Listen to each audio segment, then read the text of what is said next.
Yang ada dalam tanggung jawab saya hanya Guru Gembul Channel dan Gembulikum. Assalamualaikum Baraya, selamat datang kembali di Gembulikum. Oh gitu. Ini satu lagi Pak Guru, ada silahkan di reaction. Alia Maisha Nazwa dan Velda Trianawati, dua siswi SMA Negeri 2 Cilacap berhasil menciptakan alat pendeteksi keracunan makan bergizi gratis yang mereka beri nama Opreng. Alat pendeteksi keracunan MBG ciptaan mereka berbasis teknologi Internet of Things atau IoT. Inspirasi pembuatan alat Opreng pendeteksi keracunan MBG ini berawal dari rasa keprihatinan mereka akan banyaknya siswa yang keracunan usai menyantap makan bergizi gratis. Mereka lagi kedua siswa kelas 11 ini kemudian menciptakan inovasi alat pendeteksi keracunan makanan berbasis teknologi IoT, di mana alat yang berbentuk kotak makanan ini dilengkapi dengan perangkat sensor yang terhubung dengan aplikasi Blink pada handphone. Selanjutnya, dari perangkat pintar sensor inilah akan mengirimkan informasi hasil dari makanan yang diperiksa, apakah layak dikonsumsi atau tidak. Alia dan Velda mengaku, untuk menciptakan alat Opreng pendeteksi keracunan MBG ini hanya butuh waktu 1 minggu dengan bimbingan dari guru di sekolahnya. Mantap. Bahkan, alat Opreng ini telah diuji cobakan di sekolahnya saat para siswa SMA Negeri 2 Cilacap ini akan menyantap MBG. Sistem kerjanya? Jadi itu kan berbentuknya kotak makanan, tapi itu kotak makanannya tuh besar. Untuk kedepannya kami akan mengembangkan kotak makanan tersebut.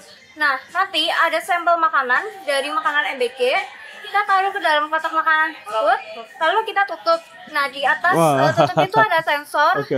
Nanti tunggu 3 hingga 5 menit. Mantap, nanti akan muncul. Mantap itu kreatif, jenius, dan tidak disukai Prabowo. Disukai. Pak Prabowo itu sangat menyukai prestasi itu dari siswa gitu ya. Cuman ini seharusnya tuh kita pahami, seharusnya kita pahami ini tuh sebagai capaian dari anak-anak kita tuh yang luar biasa ya. Tapi kita kepikirannya ini tuh sarkastik ini. Iya, sindiran ya begitu, bukan sarkas sebenarnya, satir mungkin lah ya, sindiran. Tapi ya gak apa-apa, maju terus anak-anak itu, dan tolong gurunya, ini anak-anak seperti ini tuh harus mendapatkan perhatian lebih agar mereka kedepannya tuh benar-benar bisa bermanfaat gitu. Mereka bikin yang kayak gini seminggu doang dong. Bisa loh. Iya bisa. Kita tuh banyak sebenarnya. Bisa loh. Sebenarnya bocil-bocil di Indonesia tuh banyak yang jenius, yang pinter-pinter, tapi kedepannya tuh kalau udah kerja gitu udah kalah sama orang dalam lah, kalah apalah, aduh.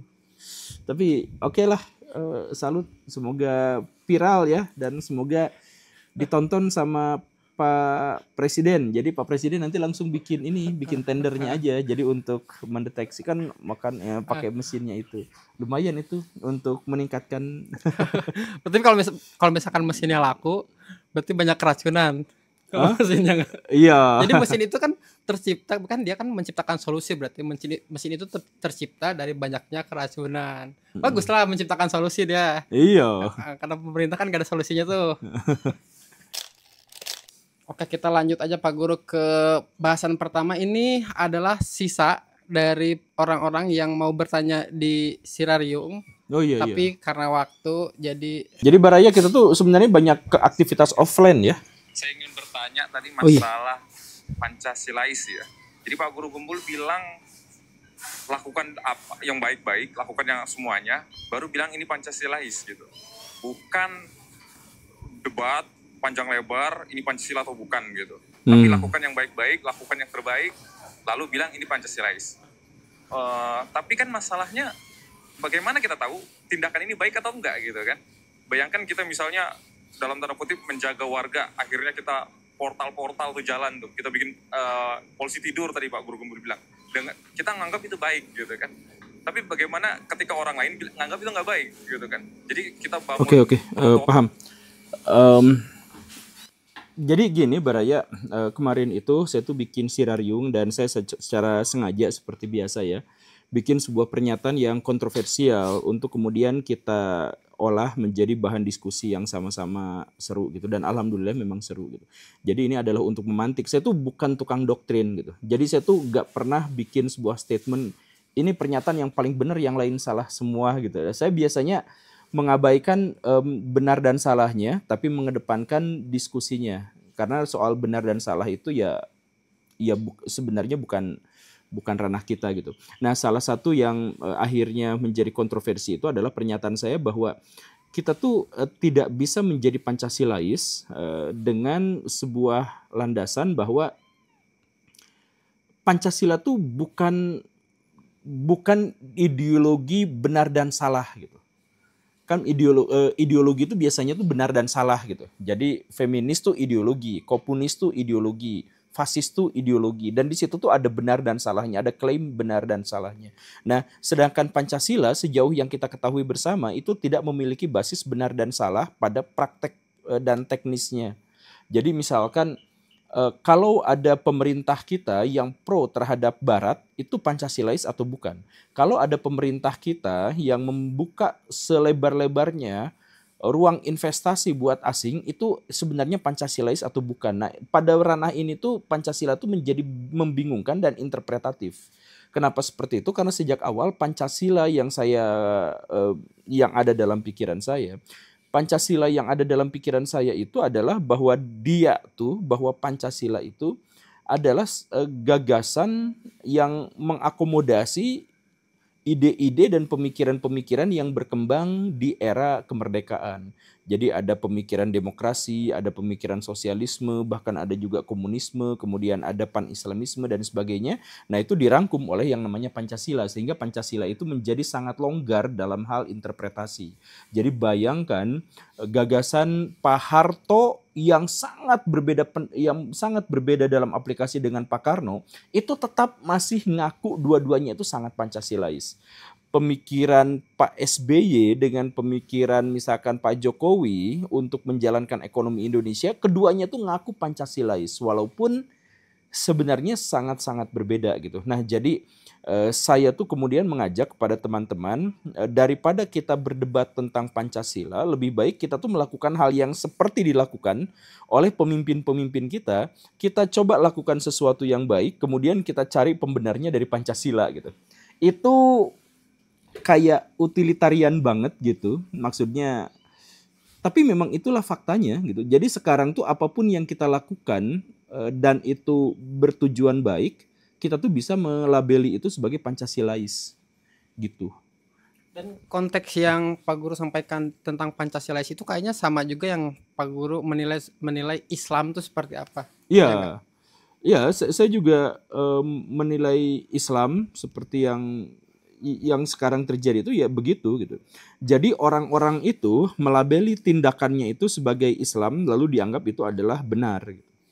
Jadi misalkan ada teroris yang ngebunuh orang lain, itu tuh tindakan yang salah, tapi dia anggap itu adalah bagian dari Islam, dan karena dia menganggap itu adalah bagian dari Islam, maka dia disebut sebagai sebuah kebenaran. Nah, saya punya pendekatan yang berkebalikan dalam konteks beragama. Jadi saya tuh melakukan hal yang sebaliknya. Saya melakukan hal yang benar, kemudian saya percaya bahwa semua kebenaran itu adalah Islam, atau semua kebenaran itu adalah terangkum dalam agama. Jadi bukan agama itu pasti benar, tapi semua yang benar itu pasti adalah bagian dari agama atau landasan Islam gitu. Itu jadi yang saya pahami itu adalah yang seperti itu gitu. Nah, ini juga sebenarnya adalah salah satu kalau misalkan mau lihat yang teknis dan strategis gitu ya, anggaplah ini adalah pendekatan yang strategis. Ini adalah salah satu cara kita untuk beragama dengan relevan, beragama dengan mendapatkan pencerahan gitu. Jadi kita definisikan dan kita pastikan dulu sebuah kebenaran, dan kemudian kita anggap bahwa kebenaran itulah yang berkesesuaian dengan agama. Bukan sebaliknya, apapun yang didoktrinkan oleh agama diinterpretasikan oleh pihak-pihak tertentu kemudian dianggap sebagai sebuah kebenaran.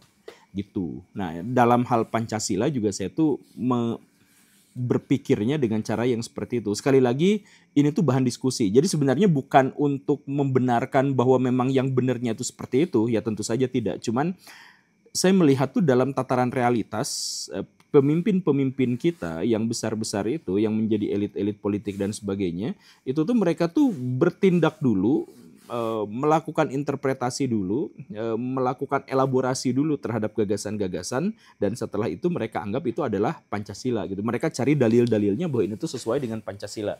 Jadi ingat Pak Bahlil waktu memonopoli Pertamina? Masih ingat karena masih sangat baru. Oh, itu kan dia bilangnya itu adalah bagian dari Pancasila. Bisa diterjemahkan menjadi seperti itu gitu. Kemudian ada nikel yang ditambang, kemudian smelternya buatan Cina, kemudian diserahkan kemarin ke Amerika Serikat. Nah, itu kan juga bisa mereka itu bisa pakai itu sebagai argumentasi bahwa itu adalah bagian dari Pancasila. Karena itu kan untuk hajat hidup orang banyak, untuk orang Indonesia, untuk kebaikan gitu kan. Nah, dan sebagainya. Jadi kita tuh sekarang memandang ideologi-ideologi besar itu dengan cara yang terbalik seperti itu gitu. Terbalik gitu. Jadi kepada Akang yang tadi bertanya itu, ya tentu saja itu menjadi sangat kontroversial, dan saya akui itu menjadi kontroversial, tapi terlepas benar dan salahnya, itu sekali lagi ya, saya tuh guru. Jadi saya tuh lebih sering mengajak orang itu untuk berdiskusi dan menemukan sendiri kebenarannya, alih-alih saya mengajarkan kebenaran itu begini dan begitu secara dogmatis. Oke lah gitu Pak Guru, untuk hari ini sampai jumpa besok. Assalamualaikum warahmatullahi wabarakatuh. Waalaikumsalam warahmatullahi wabarakatuh.